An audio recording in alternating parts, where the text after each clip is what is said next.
our city, Mayor Stephanie Miner.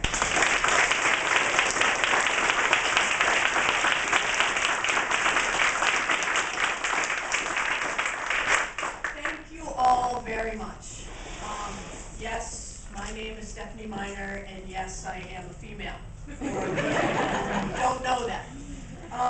But most important, today and every day, I am a Democrat.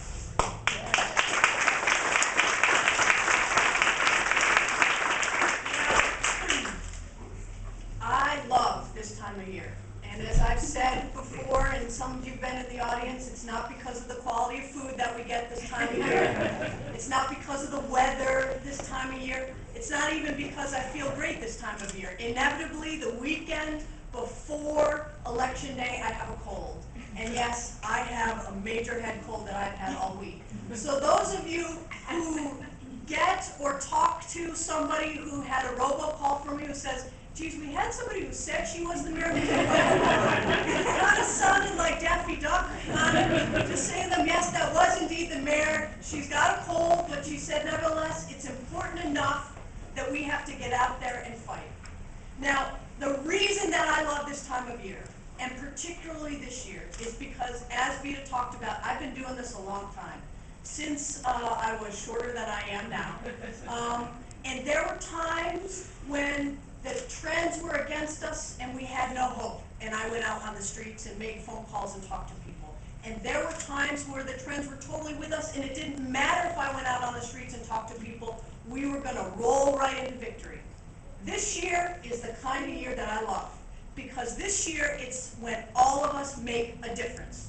This year, make no mistake about it, if we stay home, if we sit on our hands, if we're not doing things today, tomorrow, Monday, and all day Tuesday until 9:01, then we will see the other side win. This year, it's our passion that matters. And this year, we can stand and say, we believe in progress, we believe in liberal policies, we believe in justice, we believe in social justice and economic justice and environmental justice, and we believe that we should go forward and not backward. And in one of those races that matters most of all to all of us in this room is the race for Congress. Because all of us in this room have had times in our life when we have not had a Democratic member of Congress. And we know what that's like. We don't have to remember or think about it.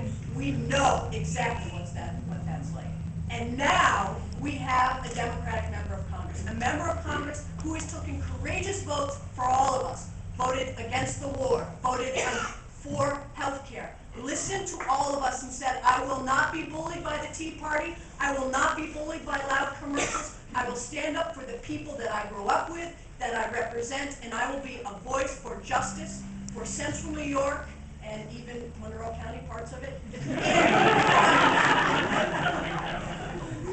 So when we have needed him, he has been there for us, and now he needs us to show him that we care about him, that we need him there to represent us, and we do that with not just patting him on the back, not just saying, Dan, we know you're tired, but by going out there and hitting the streets. And as Vita said, we have 800 shifts that are starting today. We had people in this office that were here until 4:30 in the morning walking packets. We have people here who have already walked packets this morning and are coming here for their second shift. All of us need to be out there, and all of us have to say, it is important this year to make sure that our views for justice are represented, and we matter this year. And the reason that we matter this year is because we have somebody running for Congress that matters for the whole country. So without further ado, ladies and gentlemen, Congressman Dan.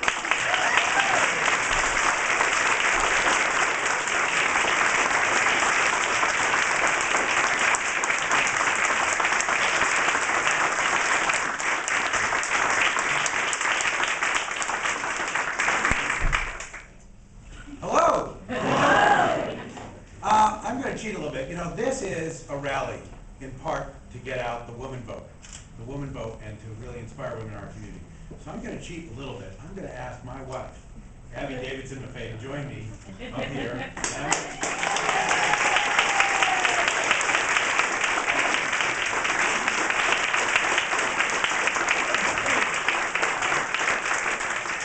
I am fully cognizant that when people meet Abby and get to know her particularly, they like me better as their congressman. However, it can be brought too far. If people get to know Abby too well, they start to go, why isn't she the member of the Congress? There's a reason for that. What's the reason for that? Never in a million years. Yeah, that's the reason for that. So, of the two of us, I know which one would be better, but I'm the only choice here.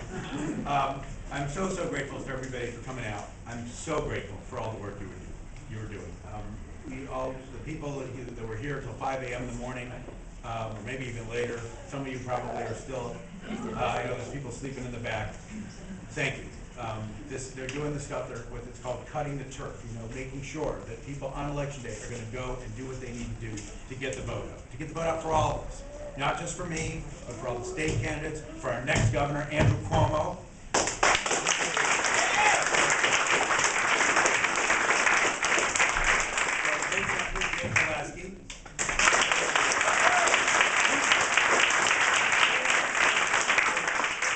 Fearless next senator, Kathy Joy.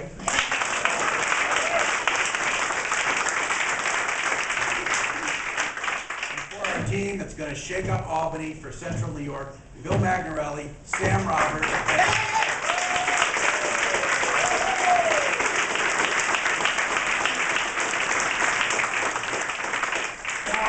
I know what people have been saying.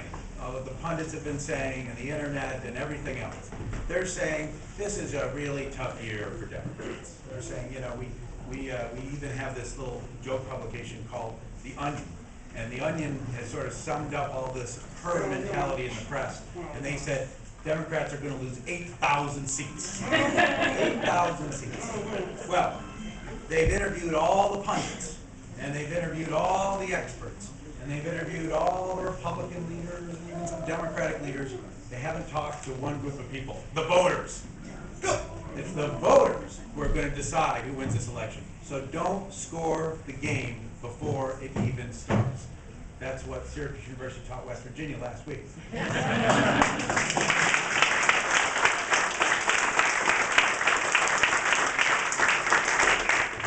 Game day matters. And game day for us is Tuesday. Tuesday. And I don't care what any polls say. I don't care what any pundits say. You all can make that difference because you're going to get the voters out. A negative ad is a negative ad, and they have a certain amount of power. But a face-to-face contact, person-to-person, talking to each other on the phone, it's that trump card. It's that trump card. And we've got it, and the Republicans don't. And it's because of you, and thank you for that.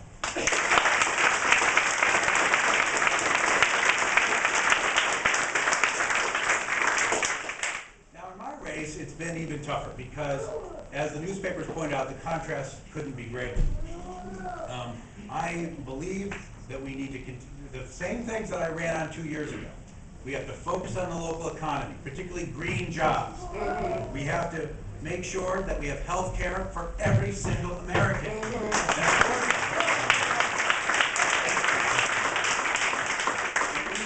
Out of these wars in Iraq and Afghanistan and start focusing on nation building here at home. Right.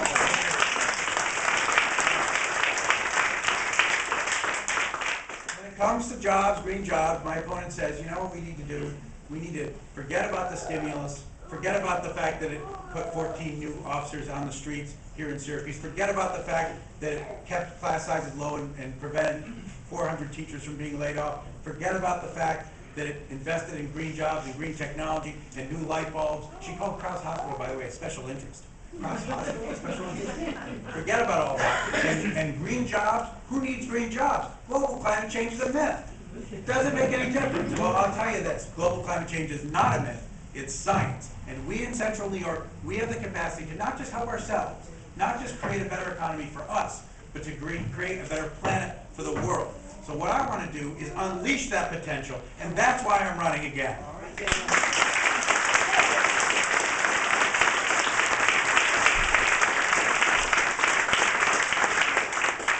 to health care, my opponent says, throw everything away. Throw everything away. Even though we've made it now so children with diabetes and asthma, their parents can get health insurance for them. They couldn't before. Throw that away. That's what she wants. When people get cancer, the worst times in their lives, they may even have insurance, but they'll still go bankrupt because of these lifetime limits. She wants to throw that away, even though we've prevented that. She wants to make it so that the insurance companies get everything they want and there is no check on them. We can't let that happen. We have to build on what we've already accomplished. That's why I'm running again.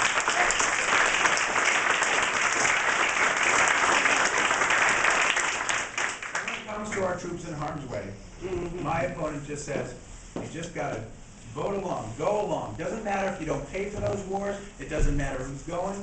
We've got to stop that. We've got to stop it. We have to have some sense. We have to have some sense, even when it may be not politically the most beneficial.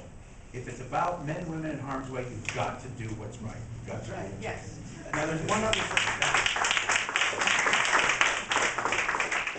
set of topics. My opponent says we've got to get government out of people's lives. Government out of people's lives. I think that's a good idea.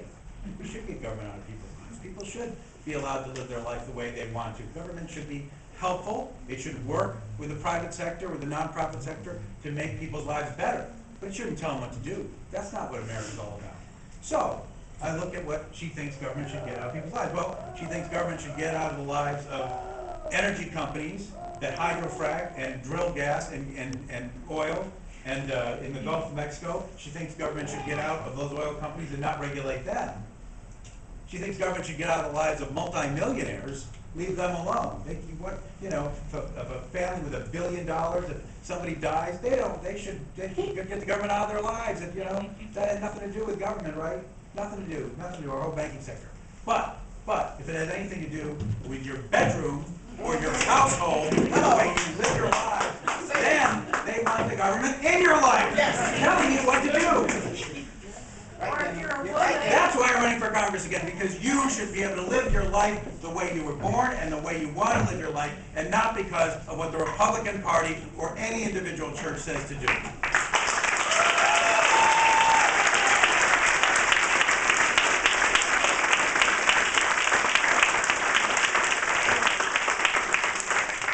We have a tough job ahead of us, and it's not the election, it's the days after the election, because we know that people are suffering out there.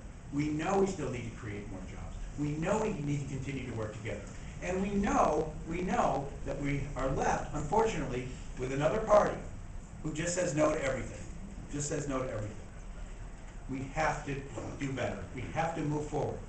But we're not going to get to that unless we fight hard on election day.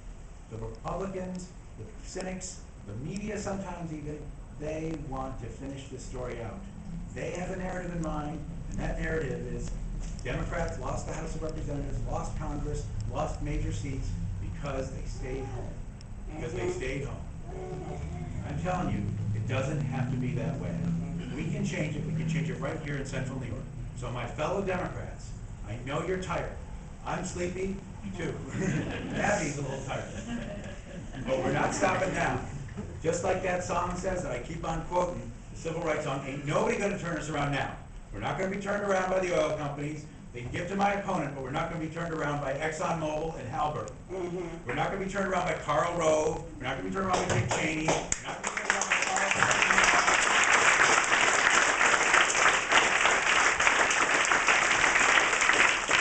What we need to do is move forward, not back to the days of George W. Bush, but forward, working with our President, Barack Obama, to make a better world.